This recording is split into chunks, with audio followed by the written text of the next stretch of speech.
एक life like Android जिसे अपने शादीशुदा मालिक से प्यार हो जाता है और उसे हासिल करने के लिए वो पागल हो जाती है।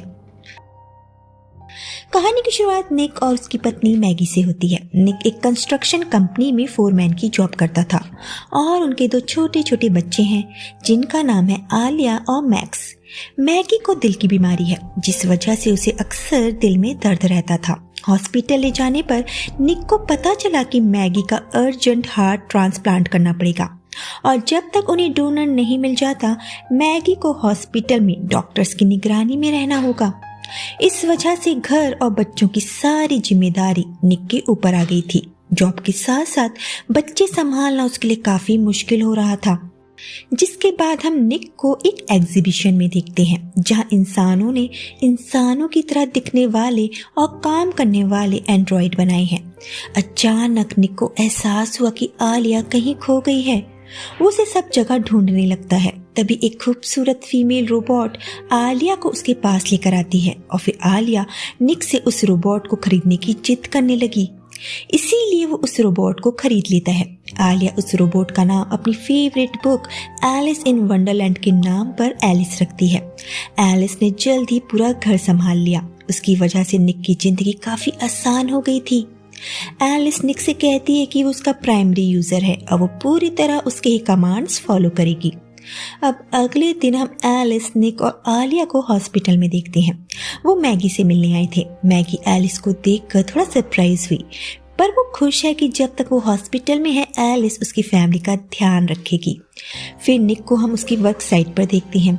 उसे अपने बॉस से पता चलता है कि वहाँ काम करने वाले सारे वर्कर्स को काम से निकाला जाएगा और उनकी जगह रोबोट्स को काम पर रखा जाएगा क्योंकि वो बहुत ज़्यादा तेजी से काम करेंगे और साथ ही उन पर लागत भी कम आएगी। लेकिन निक की जॉब सेफ थी क्योंकि उन्हें एक इंसान की भी जरूरत होगी जो उन रोबोट्स को कमांड देगा। निक को उसके बॉस की बात पसंद नहीं आती। वो परेशान हो जाता है क्योंकि उसके सभी साथी बेरोजगार हो जाएंगे। जिसके बाद हम उसे उसकी कार रिपेयर करते हुए देखते हैं। एलिस उसे परेशान देख उससे पूछती है कि क्या हुआ। निक उसे बताता है कि उसके ऑफिस के कई लोगों को रोबोट ने रिप्लेस कर दिया है। इस वजह से वो काफी डिस्टर्ब है। यहाँ पर एलिस उसे रोबोट टेक्नोलॉजी के फायदे बताती है कि कैसे वो थकते नहीं है, उनकी कोई जरूरत ही नहीं होती और वो सारे ऑर्डर्स फॉलो करते हैं।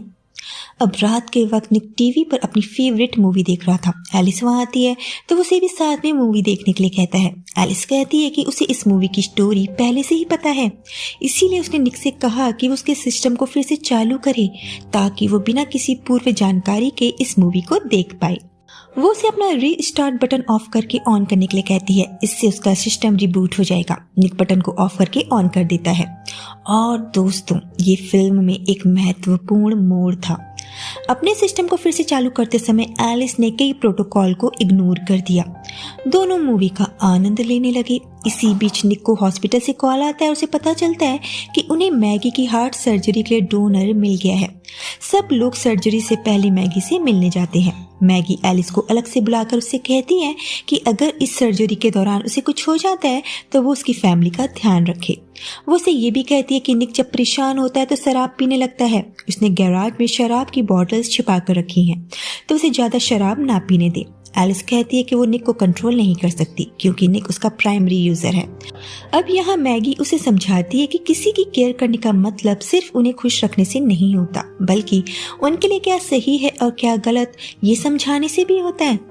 अगले दिन निक को पता चला कि एक तूफान की वजह से हार्ट को यहाँ ट्रांसपोर्ट नहीं किया जा सकता, इसीलिए अब मैगी की सर्जरी नहीं हो पाएगी। निक स्ट्रेस में फिर से ड्रिंक करने लगा। उसे गुस्से में देख एलिस वहाँ आती है और निक नोटिस करता है कि एलिस की पल्स चल रही हैं जो काफी अजीब बात थी। और फिर एलिस उसे अपने दिल की धड़कन महसूस करने के लिए कहती है ताकि निक शांत हो जाए। मौके पे चौका लगाते हुए उसने निक को बहकाना शुरू कर दिया। निक को ये सही नहीं लगा और वो वहाँ से चला जाता है। अगले दिन निक मैगी से मिलने हॉस्पिटल आया जो अपनी सर्जरी में देरी की वजह से काफी दुखी थी। वापस घर आकर वो देखता है कि एलिस ने बच्चों को सुला दिया था। तभी उसकी नजर फोटो फ्रेम पर पड़ी और वो देखता है कि उसमें से मैगी की तस्वीरें गायब हैं।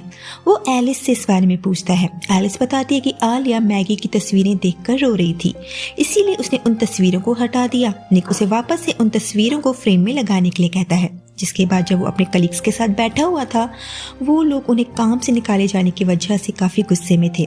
इसीलिए उनमें से एक आदमी मॉन्टी ने कंपनी में जाकर कुछ ह्यूमनॉइड्स को ख़राब कर दिया। बाद में जब निक नहा रहा था, एलिस वहाँ आ जाती है। उसने मैगी की नाइटी पहनी हुई थी।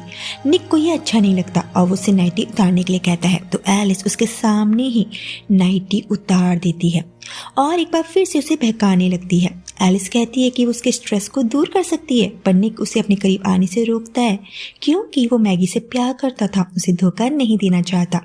लेकिन एलिस ने उसकी आंखों पर पट्टी बांध दी और उससे मैगी की आवाज़ में बात करने लगी। एलिस ने निक को उसके गिल्ट से उबारने के लिए मैगी की आवाज़ की नकल की थी और इसकी ये चाल काम कर गई।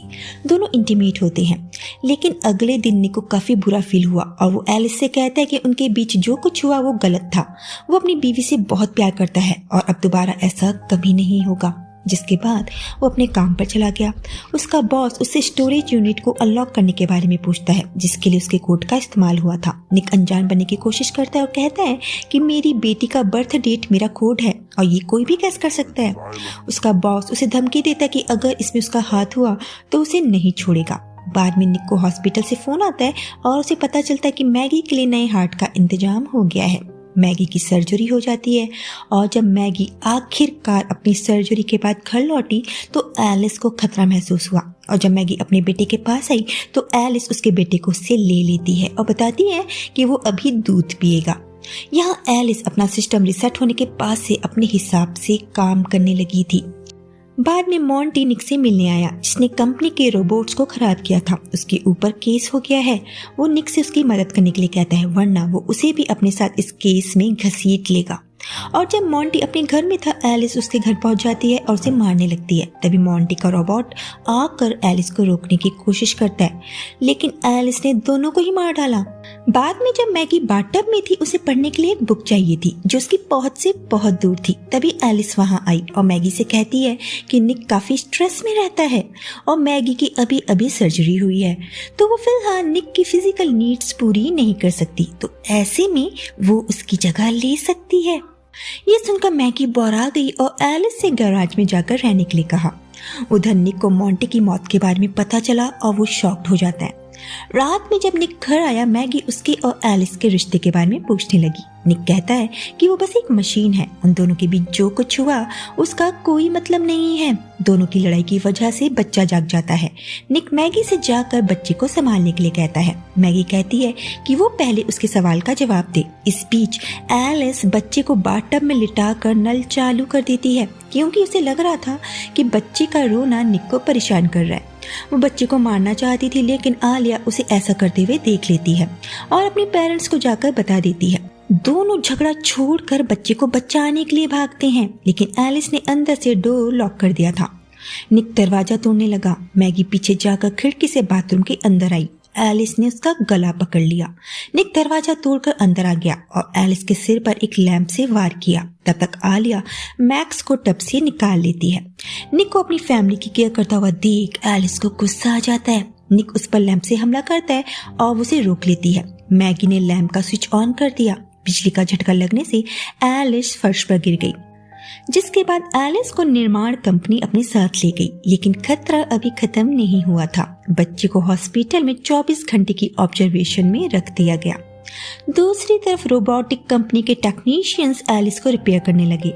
वो उसका कोड स्टडी करने लगते हैं ताकि उसे वापस से बाजार में बेचा जा सके। जब उन्होंने एलिस के मेमोरी कार्ड की जांच की तो वो हैरान रह गए। कोड बदले हुए थे। इंजीनियरों को ये देखकर हैरानी हुई कि एलिस अपने आदेशों को मिटा रही थी। एलिस का एक नया संस्करण और साथ ही उसका पुराना संस्करण सक्रिय हो गए और उसने कमरे में मौजूद इंजीनियर्स को बेरहमी से मार डाला। जबकि उसकी नई कॉपी उस हॉस्पिटल की ओर बढ़ रही थी जहां निक का बच्चा था। वहीं एलिस निक की तलाश कर रही है और उसे वो एक बार में मिल गया। निक उसे देखकर चौंक जाता है। एलिस ने बताया कि उसके साथी की हत्या के पीछे वही थी। एलिस को लगा कि वो समझ जाएगा कि वो उसकी मदद करने के लिए कितनी दूर तक जाने के लिए तैयार है, लेकिन निक को इसकी परवाह नहीं थी। और जब उसे पता चला कि एलिस की नई कॉपी उसकी फैमिली की तलाश में है, निक डर गया। लेकिन वो इस बारे में ज्यादा कुछ नहीं कर सकता था क्योंकि एलिस बेहद ही शक्तिशाली हो गई थी। उसने महसूस किया कि एकमात्र समाधान उसके खिलाफ उसकी वफादारी का उपयोग करना था। वो नरम हो गया और उसने उसके चेहरे को सहलाया और इससे पहले कि वो कुछ समझ पाती उसने उसका मेमोरी कोड निकाल दिया था। एलिस का पुराना संस्करण नष्ट हो गया। वही मैगी आलिया के साथ हॉस्पिटल में थी। मैगी ने गैलरी के अंत तक एक आवाज का पीछा किया और जब आलिया जागी अपनी माँ को आसपास ना पाकर वो डर गई। वो गैलरी में अपनी माँ की आवाज सुन सकती थी और उसने उस आवाज का पीछा किया, लेकिन इससे पहले कि वो गलती से एलिस के जाल में फंसती उसकी माँ ने उसे बचा लिया। आलिया को एहसास हुआ कि वो जिस आवाज का पीछा कर रही थी वो उसकी माँ की नहीं बल्कि एलिस की बनाई कॉपी की थी।